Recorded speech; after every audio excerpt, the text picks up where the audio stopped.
Breaking news చూస్తున్న మంత్రులకు ర్యాంకుల విషయంలో ఏపీ సీఎం చంద్రబాబు ఆసక్తికరమైన ట్వీట్ చేశారు. కేవలం పనులు వేగవంతం చేయడం కోసమే ర్యాంకులు ఇచ్చామని చెప్పారాయన. ఈ ర్యాంకులతో ఒకరు ఎక్కువ మరొకరు తక్కువ అని చెప్పడం తన ఉద్దేశం కాదని అన్నారు. వర్క్ స్పిరిట్ పెంచడానికి ఈ ర్యాంకులు ఉపయోగపడతాయని తాను భావిస్తున్నానని ట్వీట్ చేశారు సీఎం చంద్రబాబు.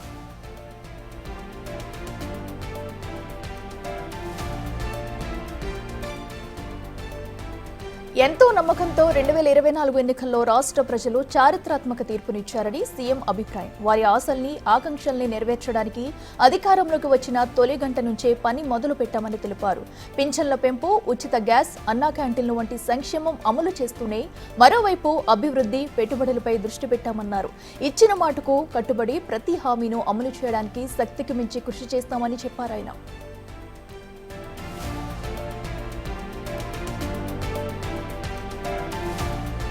గత ప్రభుత్వ పాలనలో విధ్వంసమైన వ్యవస్థలను గాడిలో పెట్టి అభివృద్ధిని, సంక్షేమాన్ని సాధించాలంటే అహర్నిశలు కష్టపడాలని సీఎం అభిప్రాయం. నిర్దేశించుకున్న లక్ష్యాలు చేరుకోవాలంటే టీం వర్క్ చాలా అవసరమని చంద్రబాబు ఆలోచన. టీం వర్క్తోనే ఉత్తమ ఫలితాలు సాధించగలగామన్నారు. టీంలో ఉన్నవారంతా అలర్ట్ అవ్వడానికి మాత్రమే ఈ ర్యాంకింగ్లని చెప్పారు.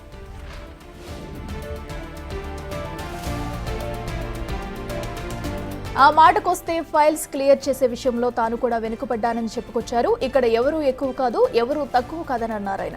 అందరం కష్టపడి రాష్ట్రాన్ని మరింత ముందుకు తీసుకుపోవాలని ర్యాంకులు ఇచ్చామని చెప్పారు. కింది స్థాయి ఉద్యోగుల నుంచి పని చేస్తేనే మంచి ఫలితాలు వస్తాయని ట్వీట్ చేశారు సీఎం.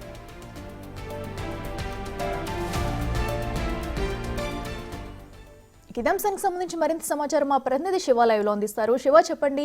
ప్రస్తుతం సీఎం చంద్రబాబు చేసిన ట్వీట్ అయితే మనం చూస్తున్నాము. అటు అధికారులకు ఇచ్చిన ర్యాంకులు, ఎమ్మెల్యేలు కానివ్వండి, ఇచ్చిన ర్యాంక్స్ కూడా చూస్తున్నాము. ఎందుకంటే అందరూ పని చేస్తారని ఈ ర్యాంకులు ఇచ్చాము, ఒకరు ఎక్కువ ఒకరు తక్కువ కాదంటూ కూడా ఆయన క్లియర్ కట్ గా కూడా రాసుకొచ్చారు. రాష్ట్ర అభివృద్ధికి ఏం చేస్తున్నాం అనేది కూడా రాసుకొచ్చారు. దీన్ని ఎలా చూడాలంటారు? డీటెయిల్స్ అట్లా మొత్తం మీద చూసుకుంటే నిన్న కేబినెట్ సమావేశంలో మంత్రులకి ర్యాంకులు ఇచ్చారు. ఈ ర్యాంకులు ఇచ్చిన ప్రభావానికి సంబంధించి కూడా మంత్రులకు సంబంధించి ముఖ్యంగా ప్రతిపక్ష పార్టీ వైఎస్ఆర్సీపీ తమకు అనుకూలంగా ఇష్టానుసారంగా సోషల్ మీడియాలో పోస్టులు పెడుతుంది.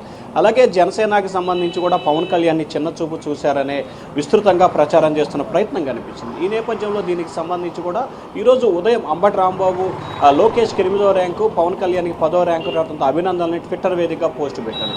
దానికి కౌంటర్గా బుద్ధా వెంకన్న కూడా మరొక పోస్టు పెట్టారు. ఇప్పుడు 11 స్థానాల్లోనే వచ్చేసారి ఒక్క స్థానం కూడా వస్తుందో లేదో దానిపై ఫోకస్ పెట్టాలని చెప్పి కూడా ఆయన తిరిగి కౌంటర్ ఇచ్చారు.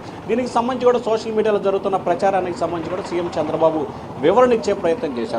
అభివృద్ధి, సంక్షేమమే తమ ప్రభుత్వం ఏకైక ధ్యేయం. గత ప్రభుత్వం 5 సంవత్సరాల కాలంలో రాష్ట్రాన్ని విధ్వంసం పాలు చేసింది, అనేక రకాలుగా ఇబ్బందులు చేసింది, ఆర్థిక వ్యవస్థని అతలాకుతలం చేసింది, జీతాలు ఇవ్వడానికి కూడా ఇబ్బందులు పడుతున్న పరిస్థితి నుంచి దీన్ని మెరుగైన దిశగా కృషి చేసేందుకు ప్రయత్నాలు చేస్తున్నాం. దానిలో భాగంగానే ప్రజల వద్ద నుంచి వచ్చిన వినతులు కానీ, లేకపోతే ప్రజా సమస్యల పరిష్కారానికి కానీ అధికారులు కానీ, ఎమ్మెల్యేలు కానీ, ప్రజాప్రతినిధులు ఎవరైనా సరే ప్రజా సమస్యలు పరిష్కరించడంలో ముందుండాలనేది ఆయన ఏకైక ఏజెండాగా కనిపిస్తూ ఉంది. సో ఈ నేపథ్యంలో దానిలో భాగంగానే వారి శాఖలకు సంబంధించి మాత్రమే తాము ర్యాంకులు ఇచ్చాము. ఈ ర్యాంకులు ఇచ్చిన దాంట్లో ఒకరిని కించవలచారని కానీ మరొకరిని ఎక్కువగా చూపించాలని తన ఉద్దేశం ఎక్కడా కూడా కాదు.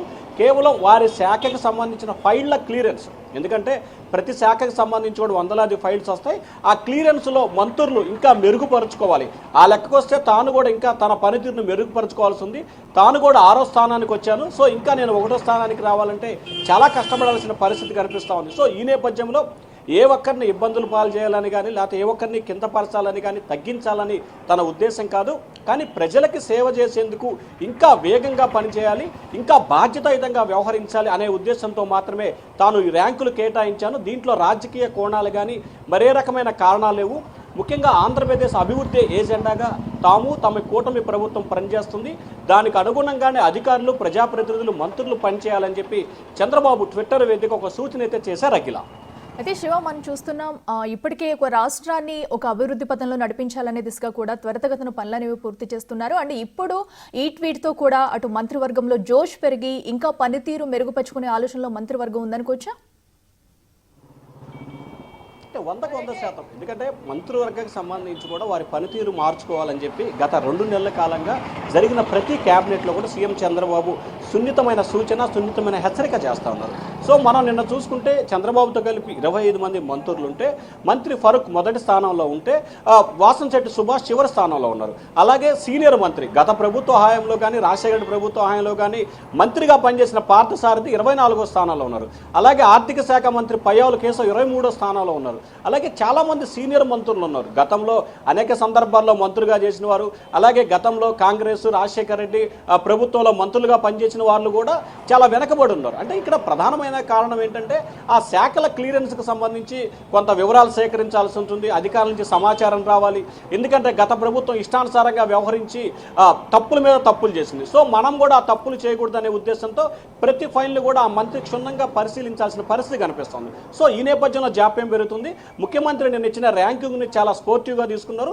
ఇవాళ ఆయన ట్విట్టర్ వేదికగా కూడా మంత్రుల పనితీరుకు సంబంధించి ఆయన పెట్టిన ఉద్దేశాన్ని కూడా వివరించారు. కాబట్టి ఖచ్చితంగా నెక్స్ట్ క్యాబినెట్ నెక్స్ట్ 6 నెలలకి అంటే జూన్ 8వ తేదీ నాటికి ప్రభుత్వం ఏర్పడే సంవత్సరం అవుతుంది. కాబట్టి జూన్ 8వ తేదీ నాటికి మంత్రులంతా కూడా మొదటి 5-10 స్థానాల్లో ఉండే విధంగా కృషి చేస్తామని చెప్పి చాలామంది మంత్రులు కూడా మాట్లాడుతున్న పరిస్థితి కనిపిస్తూ ఉంది. ఖచ్చితంగా టోటల్ క్యాబినెట్ మొత్తం కూడా ఖుషీగా పనిచేసి మెరుగైన ఫలితాలు తీసుకొచ్చే దిశగా ప్రయత్నాలు అయితే చేసే అవకాశాలు ఎక్కువగా కనిపిస్తా ఉన్నాయి. Akhila. Right Shiva, thank you.